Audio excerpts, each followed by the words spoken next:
मुझे उन पर और उन तमाम सोशल मीडिया रजाकारों पर बहुत फख्र है। স্বাধীনতা লাভের ৭৬ বছর পেরিয়ে গেলেও পূর্ণ মেয়াদে কোনো শাসকই পাকিস্তানের মসনদে থাকতে পারেননি। প্রতিবারই সামরিক হস্তক্ষেপে একটি নির্দিষ্ট বলয়ই ঘুরপাক খাচ্ছে পাকিস্তানের রাজনীতি। ক্রিকেটের পিচ থেকে রাজনীতির মাঠে প্রবেশ ও ২০১৮ সালের নির্বাচনে ইমরান খানের বিজয়ের পেছনে শক্তি হয়ে কাজ করেছে সামরিক বাহিনী। তবে শোক শক্তিতে পরিণত না হলেও এক সময়ের শক্তি এখন ইমরান খানের শোকের কারণ হয়েই দাঁড়িয়েছে। গেল এপ্রিলে তেহরিক-ই-ইনসাফ দলের নেতা ও পাকিস্তানের প্রধানমন্ত্রী ইমরান খানকে অনাস্থা ভোটে অপসারণ করা হয়। মে মাসের ৯ তারিখে তাকে গ্রেফতার করা হলে পাকিস্তান জুড়ে বিক্ষোভ ছড়িয়ে পড়ে। সে সময় বিক্ষোভকারীদের কার্যকলাপে যত সহিংসতা ছড়িয়েছিল তা এর আগে পাকিস্তান কখনো দেখেনি। তবে এরপর গত আগস্টে তাকে আবারও গ্রেফতার করা হলে পূর্বের মতো কোনো তীব্র আন্দোলন বা বিক্ষোভ দেখা যায়নি। সামরিক বাহিনীর মদদ ইমরান খানের থেকে সরে যাওয়ার কারণে তেহরিক-ই-ইনসাফের কর্মীদের ধরতে সাঁড়াশি অভিযান চালানো হয়, যার ফলে আন্দোলন স্থিমিত হয়ে যায় খুব অল্প সময়ে। অল্প সময়ের মধ্যে নির্বাচনের আয়োজন করতে চেয়েছিলেন ইমরান খান, যেখানে শাহবাজ শরীফ চেয়েছিলেন যেন এই নির্বাচন বেশ দেরিতেই হয়। আগামী ৮ জানুয়ারি পাকিস্তানের জাতীয় নির্বাচন অনুষ্ঠিত হতে যাচ্ছে।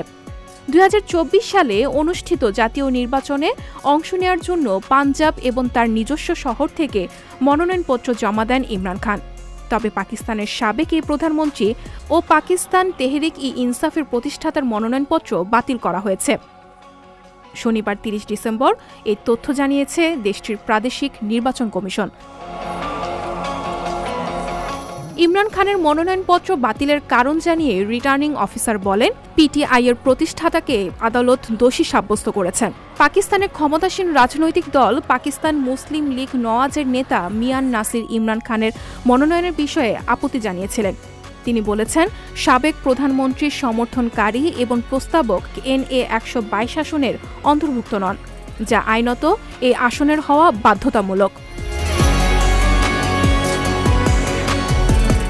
রিটার্নিং অফিসার আরও বলেন, NA ১২২ আসন থেকে কাগজপত্র জমা দিয়েছেন ইমরান খান, কিন্তু তিনি একজন দণ্ডিত ব্যক্তি, তাই নির্বাচনে অংশ নিতে পারবেন না। শুধু ইমরান খান নয়, তার দলের ভাইস চেয়ারম্যান কুরেশিরও মনোনয়নপত্র বাতিল করা হয়। পাকিস্তানের সাবেক এই প্রধানমন্ত্রী জাতীয় নির্বাচনে প্রতিদ্বন্দ্বিতা করার জন্য দুটি আসন NA ১২২ ও NA ৮৯ থেকে মনোনয়নপত্র জমা দিয়েছিলেন। তবে বরাবরের মতো যদি আগামী ৮ জানুয়ারির নির্বাচনেও সামরিক বাহিনীর মদতপুষ্ট কেউ নির্বাচিত হয়, তাহলে সেই ব্যক্তিও হয়তো সামরিক বাহিনীর হাতের পুতুল হয়ে থাকতে হবে। আর যদি তেমনটা না হয়, তবে আবারও নতুন নির্বাচন দেখবে পাকিস্তান। আন্তর্জাতিক ডেস্ক, সংবাদ প্রকাশ।